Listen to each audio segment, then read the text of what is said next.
तो आज की जो कहानियाँ हैं ना, उसमें मैं 4 कहानियों का एक साथ आपको रिकमेंडेशन दे रहा हूँ। ये 4 कहानियाँ देखो।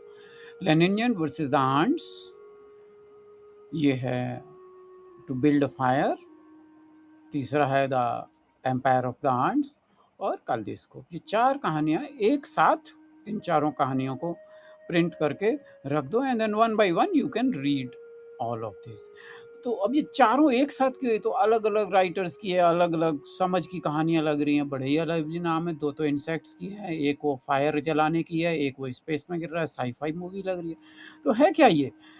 असल में ये चारों कहानियां हैं अलग अलग, मगर एक सूत्र है जो इन सब में कॉमन है। वो सूत्र आपको जैसे जैसे आप पढ़ेंगे तो हर एक कहानी में अलग एक चैलेंज है, और वो चैलेंज सिर्फ एक ही आता है कि man is up against the nature, nature has thrown up some challenge. अब वो इंसान को उस चैलेंज को हैंडल करना है, सिंपल सी ये कहानी चारों में। उधर वो आंट्स आ गई हैं, उसके प्लांटेशन पे अटैक कर रही हैं लेनिन जैन के, और टू बिल्ड अ फायर में वो बेचारा फंस गया एक एनवायरनमेंट में जहाँ की बहुत ज़्यादा ठंड है, और उसके पास मुसीबत आ गई है और he is about to die.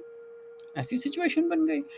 Empire of the ants में भी वही है, वहाँ पे भी ऐसे ही हो रहा है कि भाई आंट्स ने अमेजन में जो सेटलमेंट्स हैं उन पे अटैक कर दिया है। अटैक कर दिया मतलब दे आर मूविंग अबाउट, और वो वहाँ के जो बाशिंदे हैं, रहने वाले हैं, उनके लिए तकलीफ़ें हो रही हैं, उनकी जान पे बन आई है।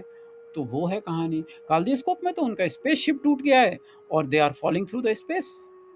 अब ये सारी कहानियों में अगर आप देखेंगे तो आप ये कहेंगे भाई देखो, ये सारी कहानियों में प्रॉब्लम तो कोई बड़ी बात नहीं है, नेचर के साथ ही इंसान की लड़ाई है। तो क्या होना चाहिए? आपके पास थोड़ा रिसोर्सेज ज़्यादा होने चाहिए, आंट्स के लिए रिपेलेंट होना चाहिए। सही टेक्नोलॉजी नहीं है तुम्हारे पास, इसलिए आंट्स से झगड़ा हो रहा है, हैंडल नहीं कर पा रहे। ये जो भाई साहब हैं जो बर्फ़ में फंस गए हैं, इनके पास इक्विपमेंट पूरे नहीं है, इसलिए वो परेशानी में फंस गए हैं। वो एम्पायर ऑफ द आंट्स में तो वही लेनिन वाला इशू है सेम। और वो काल्डियोस्कोप में तो उनका जहाज ही नहीं टूटना चाहिए था, जहाज टूटे तो उसका बैकअप होना चाहिए था। That kind of issue. तो आपके पास दो तरीके हैं यहाँ समझने के। एक तो ये है, इसको टेक्नोलॉजी के हिसाब से समझें कि भाई देखो इन सब के पास रिसोर्सेज की कमी है, इन सबको रिसोर्सेज दे दो, जॉब इज डन, पूरा हो जाएगा। टेक्नोलॉजी नहीं है, रिसोर्सेज नहीं है, कहीं ना कुछ कमी है। मगर क्या जिंदगी में सब कुछ पूरा हो सकता है? कहीं भी, किसी भी स्थिति में क्या कहीं पूरा हो सकता है? आपके पास पावर अब्सोल्यूट हो सकती है, टेक्नोलॉजी अब्सोल्यूट हो सकती है, इंटेलिजेंस अब्सोल्यूट हो सकती है, कोई और वेरिएबल नहीं होगा। ऐसा हो सकता है? कभी नहीं हो सकता। तो बात इसीलिए इन चारों कहानियों को एक साथ रखा है। ये चार सिचुएशंस में इंसान उन चैलेंजेस को कैसे रेस्पॉन्ड करता है, कैसे अपनी जवाबदेही मानता है, और कैसे उन कहा अपनी शक्ति का उपयोग करके, अपने विजडम का उपयोग करके, अपने विवेक का इस्तेमाल करके उस शक्ति को कैसे वो इस्तेमाल करता है। यहाँ ये नहीं है कि शक्ति कम है या ज़्यादा है, जितनी भी है उस शक्ति में उसे ये तय करना है कि कहाँ चलना है, कितना चलना है और कहाँ रुक जाना है। तो ये चारों को आप पढ़ेंगे तो आपको अंदाजा सा लग जाएगा, अच्छा तो ये कहना चाहते हैं, ये है यार, इसमें तो बड़ा सबक है, बड़ी ज़बरदस्त काम की चीज़ है। कि हम तो सोचते थे कि टेक्नोलॉजी ज़्यादा हो जाए, इंटेलिजेंस ज़्यादा हो जाए और रिसोर्सेज ज़्यादा हो जाए तो हमारी तो सारी प्रॉब्लम सॉल्व। इनकी भी प्रॉब्लम आप ऐसे ही सॉल्व करने की कोशिश करोगे, मगर ज़रा रुक के सोचना एक बात, कि पावर एब्सोल्यूट नहीं हो पाएगी कहीं भी।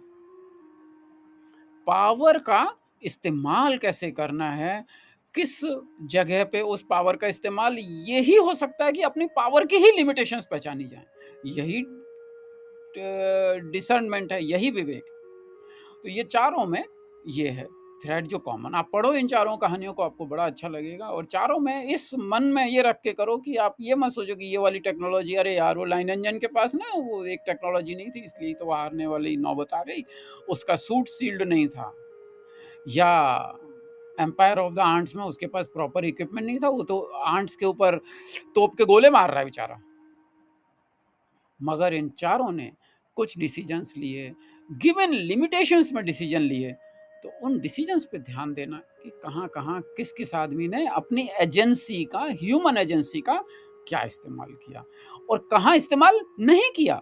इस्तेमाल करना भी और इस्तेमाल नहीं करना भी एक बात है। तो इसमें चारों कहानियों में से एक कहानी ऐसी है जहाँ पे कि one refuses to use his agency, कहता है भैया मैं नहीं करने वाला अब, मैं पीछे हट रहा हूँ, आई एम साइड स्टेपिंग, हो गया बस। और एक है जो कहता है कि मेरे ओवर एस्टिमेट करता है, वो कहता है कि ये नेचर की ठंड क्या है, ठंड कुछ नहीं है, हम तो निपट लेंगे इससे। लाइनेंजियन भी कहता है आंट्स, आंट्स क्या है, आंट्स की कोई प्रॉब्लम नहीं, I have the technology, I will handle it all. लेकिन लास्ट में आकर के उसको क्या चीज काम आती है, टेक्नोलॉजी काम नहीं आती, उसकी अपनी हिम्मत, उसका अपना एक डिसीजन कि मैं अब स्लेव्स को लड़ने के लिए नहीं भेजूंगा, मैं खुद जाऊंगा वहाँ। कालदीस्कोप में जब वो गिर रहे हैं, उनके पास तो कुछ करने को ही नहीं है, तो वो एक डिसीजन लेता है कि ये बात जहाँ फ्यूचर ही खत्म हो गया, हम पास्ट के बारे में बात कर रहे हैं, तो why not live in the present, और इस मोमेंट पे हम क्या कर सकते हैं, कुछ ऐसा किया जाए। तो इस तरह की ये कहानी है, चारों में ह्यूमन एजेंसी की बात है कि इंसान उस गिवन सिचुएशन में उस गिवन रिसोर्सेज के साथ क्या बेहतर कर सकता है। इसका दोनों रास्ते आप कह सकते हैं कि उनके पास रिसोर्सेज की कमी थी, ये भी आपका एक तर्क हो सकता है, मगर उस रिसोर्सेज की कमी को आप, ये एक जगह जहाँ पे कि आप एक लाइन खींचे कि हाँ रिसोर्सेज की कमी अब पूरी हो गई, अब हम कंप्लीट हैं, ऐसा तो कंप्लीटन का तो पॉइंट कभी भी नहीं आएगा। हमेशा आपके पास कोई दूसरा नया चैलेंज खड़ा होगा, तो फिर वहीं आएगा कि शक्ति तो हमेशा अधूरी ही रहेगी। अब उस अधूरी शक्ति का इस्तेमाल कैसे करना है और कहाँ करना है और कहाँ नहीं करना है, ये है असल में ह्यूमन डिसीजन मेकिंग और ह्यूमन एजेंसी। तो ये चारों को पढ़ो, और आपको क्या लगता है, ये तो मेरा रवैया है, आप अपने रवैये के हिसाब से देखना है, ठीक है ना। आप इसको पढ़ो और अपना राय बनाओ इसके बारे में, और फिर बात करेंगे आगे।